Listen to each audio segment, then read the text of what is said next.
La peli arranca con una entrevista donde una mujer interroga a varios presos sobre sus recuerdos. Les pregunta dónde están y qué hicieron para llegar ahí. Los presos están en una cárcel y sus delitos son variados. Si te estás preguntando por qué estos reclusos no recuerdan cómo llegaron ahí o qué hicieron, déjame aclarártelo. Dado que las prisiones estaban a reventar, el gobierno propuso una solución: mantener a los presos en criopods en hipersueño. Los reclusos pasarían casi toda su condena dentro de estos pods, y cada ciertos meses o años, dependiendo del delito, serían despertados para recordar lo que hicieron y revivir sus crímenes. El gobierno controla lo que pasa en el hipersueño y usa el hecho de que los presos no recuerdan sus acciones como un castigo, ya que cada vez que los despiertan, les hacen revivir sus horribles momentos una y otra vez. Estas sesiones de reanimación, dirigidas por los psicólogos, también se ven como una forma de reeducación. Reeducación en el sentido de que el recluso se da cuenta de que lo que hizo estuvo mal y no lo repetirá. Uno de los psicólogos que curra en estas prisiones es David. Es un tipo muy listo y lleva mucho tiempo trabajando en la prisión. Al conocer más sobre nuestro protagonista, nos enteramos de que tiene una novia, Viola. David está saliendo con Viola, no solo porque sea un hombre de mediana edad soltero, sino porque su esposa se suicidó tras ser diagnosticada con depresión. Así que, técnicamente, está soltero o saliendo con Viola. Total. Un día David se despierta en la cama y Viola encuentra una foto de su esposa dentro de uno de sus libros. David recibe una llamada de emergencia que lo hace regresar a su oficina, o mejor dicho, a la prisión. Imagínate, un tal Andrea Rinaldi,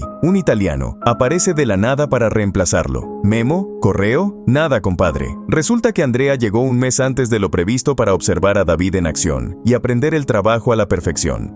Su jefe, el Dr. Levy, le suelta que tuvieron que despedirlo por estar sobrecalificado y porque nadie había durado tanto en ese puesto. La empresa Hypno pensaba que mantener a alguien tanto tiempo no era bueno para la cabeza. En su último mes, David se pone a pensar en su futuro. Viola, su novia, no está feliz con la idea de que se mude a 300 kilómetros, así que le pide que se quede. En el trabajo, David pasa más tiempo con Andrea, enseñándole el oficio. Pero un día, después de su carrera matutina, vuelve a la oficina y encuentra a Andrea con un interno despierto, sin haber pasado por él. Andrea le dice que era una emergencia, pero el hombre parece estar bien. David revisa el archivo del tipo, y no hay nada, ni nombre, ni número. La cosa se pone más rara cuando el hombre empieza a hablar de David como si lo conociera, pero no coopera con su nombre. David va a otra habitación a buscar las pertenencias del tipo para identificarlo, y le dice a Andrea que se quede con él. De repente, suena una alarma de emergencia. Uno de los internos está perdiendo oxígeno. David logra reparar el tubo de oxígeno justo a tiempo, antes de que el prisionero muera, con Andrea y Vali llegando a su ubicación. Al sonar la alarma, David culpa de inmediato a Andrea de ser una espía interna, convencido de que ella orquestó la distracción para permitir la fuga de un prisionero. Vali, apuntando con su arma, los lleva de regreso a la oficina, donde se sorprenden al ver a Viola con el prisionero. Viola, hablando de manera incoherente, cuestiona a David sobre sus intenciones hacia él. Mientras Vali se acerca al prisionero para escuchar sus murmullos, este dispara a Vali, matándolo. El prisionero toma a Viola como rehén y ordena a David que se ponga las esposas. Después de esposarse, el prisionero intenta forzar a Viola, y aunque parece aceptarlo por un momento, pronto muestra disgusto nuevamente. Milagrosamente, David logra romper las esposas y apuñalar al hombre en el cuello. Ambos caen al suelo, y David pierde el conocimiento. Al despertar, escucha la voz de una mujer, la doctora Levy. Se encuentra dentro de la prisión, ahora siendo él el prisionero. Aparentemente, fue arrestado por un crimen y ha estado en hipersueño durante más de 10 años. La doctora Levy intenta reconstruir sus recuerdos, comenzando por preguntarle cómo conoció a Viola.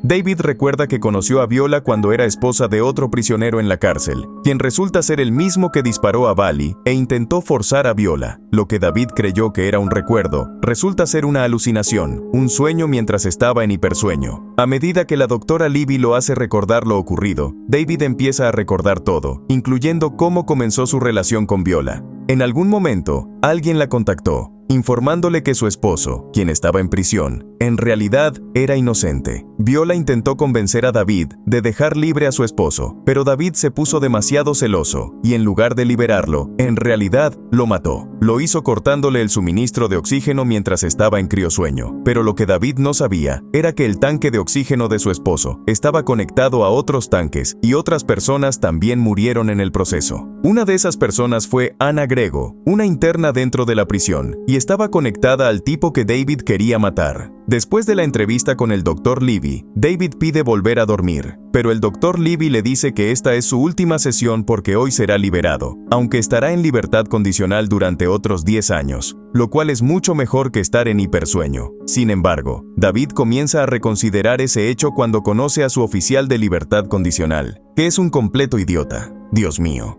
Ahora que David está en libertad condicional, el gobierno le da una casa, le consigue un trabajo en un hotel, y él está presenciando lo que significa ser un criminal. Liberado bajo libertad condicional, ve cómo las cosas están tan corruptas y cómo el gobierno intenta retratar las cápsulas de hipersueño como algo que está revolucionando a algunos, que reeduca y mejora a los prisioneros para mejor, cuando de hecho los efectos secundarios son bastante horribles. La mayoría de las personas que pasan por hipersueño durante largos periodos de tiempo experimentan efectos secundarios como no poder distinguir la realidad de las alucinaciones y sentirse muy ansiosas y preocupadas todo el tiempo sin motivo aparente. Y esto es exactamente lo que le estaba pasando a David, hasta que un día, mientras regresaba del trabajo, ve un cartel con la foto de Viola. Cuando entra en el lugar donde se publicó el folleto, ve que es un bar donde Viola trabaja como pianista.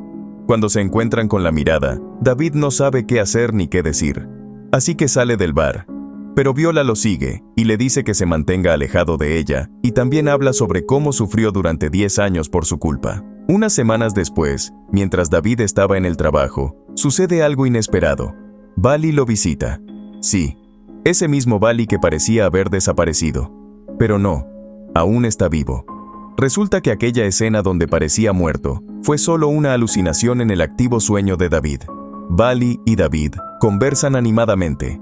En un gesto de confianza, Bali le entrega a David un arma para su protección. David, sintiéndose solo y desconfiado, decide confiar en Bali y le revela que alguien irrumpió en su apartamento dejando una foto de una fuente misteriosa. En la siguiente escena, vemos a David dirigiéndose hacia esa fuente en busca de respuestas. Allí, descubre un símbolo grabado en una casa cercana. Cuando se acerca, se encuentra con un anciano que se dirige hacia la misma casa. Para su sorpresa, David reconoce al anciano como el esposo de Anna, la mujer a quien accidentalmente causó la muerte. David logra entrar a la casa haciéndose pasar por colega de la esposa del anciano. Una vez adentro, comienzan a conversar, y el anciano revela a David que su esposa era una periodista investigando la empresa Hypnos, y que ella era inocente. David toma algunas fotos de los archivos de investigación que el anciano logró salvar. Sin embargo, durante este proceso, el anciano reconoce a David en una de las fotos antiguas y lo echa de la casa al descubrir su conexión con Hypnos. Con las fotos en su poder, David se dirige a Viola para examinarlas juntos. Sin saber qué hacer con la información, deciden contactar a un hombre que había afirmado la inocencia del esposo de Viola hace 10 años. Por la noche, esperan al hombre en un estacionamiento, y para su sorpresa, resulta ser una figura importante dentro de la empresa Hypnos. Mientras Viola conversa con él, David se oculta en el asiento trasero del coche y lo confronta con un arma, exigiendo respuestas sobre la inocencia del esposo de Viola. El hombre revela la verdad. Tanto el esposo de Viola como David son inocentes y están siendo silenciados por las autoridades debido a las revelaciones de corrupción dentro de la empresa Hypnos. Tras desarmar a David, quien no es realmente bueno con las armas ya que solo es médico, el hombre les dice a Viola y David que nunca más lo contacten y que se vayan. Regresan a casa, y después de pasar la noche juntos, David tiene que ir a su turno nocturno, y se va temprano por la noche. Pero antes de irse, Viola le dice que tome su coche en lugar de caminar. Mientras sale de la casa y se dirige hacia el coche, un extraño comienza a señalar su propia cabeza, y David se mete en el coche, y extrañamente recuerda algún recuerdo vago, y se quita el sombrero, y comienza a buscar algo adentro. Y sorprendentemente, David encuentra la tarjeta de memoria dentro de su sombrero. La tarjeta de memoria solo tenía un video dentro, y el video era una entrevista que David realizó ilegalmente después de despertar al esposo de Viola sin que nadie lo supiera, y entrevistándolo sobre el hipersueño. el esposo de Viola le dice a David cómo el hipersueño hace que uno pierda contacto con la realidad, y cuando vuelven a despertar después de años de hipersueño, la máquina que se supone que los mantiene tranquilos mientras recuerdan sus memorias, en realidad hace más que simplemente calmar su cerebro. Abre vías neurales al subconsciente, y la persona que se despertó cree cualquier cosa que le digas, lo que significa que puedes implantar recuerdos falsos dentro de la cabeza de alguien y hacer que crean que lo hicieron. Tan pronto como David terminó de ver el video, ve a un grupo de hombres arrastrando a Viola dentro de una camioneta. Sigue la camioneta hasta esta fiesta chic y extravagante. De todos modos, logra entrar en la fiesta y encuentra a Andrea allí. Después de interrogar a Andrea Gump y hacerle un montón de preguntas, Andrea confiesa que David era inocente, pero tenían que silenciarlo de alguna manera ya que estaba llegando a la raíz de la corrupción dentro de Hypnos y la persona detrás de toda la corrupción. Y la empresa Hypnos era el ministro Costa, que ahora es el primer ministro. Costa entra mientras David estaba interrogando a Andrea. David, en un acto desesperado, toma a Andrea como rehén y exige la liberación inmediata de Viola. Tras ordenar a los guardias que bajen sus armas, protagoniza una escena impresionante gritando «Make the hula pistola», dejar caer el arma en italiano. El primer ministro de Italia, Costa, le ofrece a David la oportunidad de escapar con Viola si no lastima a nadie. A pesar de estar al borde del disparo contra el primer ministro por quitarle 10 años de su vida, Viola logra calmarlo. Mientras abandonan el lugar, David comienza a alucinar y ve a Viola como su esposa, quien luego se dispara a sí misma. Después, David despierta de nuevo del hipersueño y se encuentra aún en prisión, siendo entrevistado por el Dr. Levy. Aquí ocurre un giro sorprendente y extraño. El Dr. Levy revela a David que ha estado en hipersueño durante 35 años, y aunque no se dice directamente, su crimen fue el asesinato de Viola. La película deja las cosas abiertas, dejando a la audiencia suponer que David mató a Viola porque sabía que el primer ministro la pondría en hipersueño, y no podía soportar eso para ella. Aunque David afirma tener evidencia para respaldar sus afirmaciones, el Dr. Levy lo descarta como parte de sus sueños recurrentes al despertar. Además, debido a los 35 años en hipersueño, David ahora tiene unos 80 años y parece anciano, mientras que el Dr. Levy parece no haber envejecido. Ella le informa a David que su condena terminará en 1 año y finalmente será libre. Luego, mientras revisa sus pertenencias personales, encuentra una tarjeta de memoria dentro de su gorra, dejando la película en suspenso. ¿Cómo es posible que David tenga 80 años mientras que el Dr. Levy no ha envejecido? ¿Qué ocurrió exactamente? La película ofrece un viaje emocionante y desconcertante que vale la pena experimentar.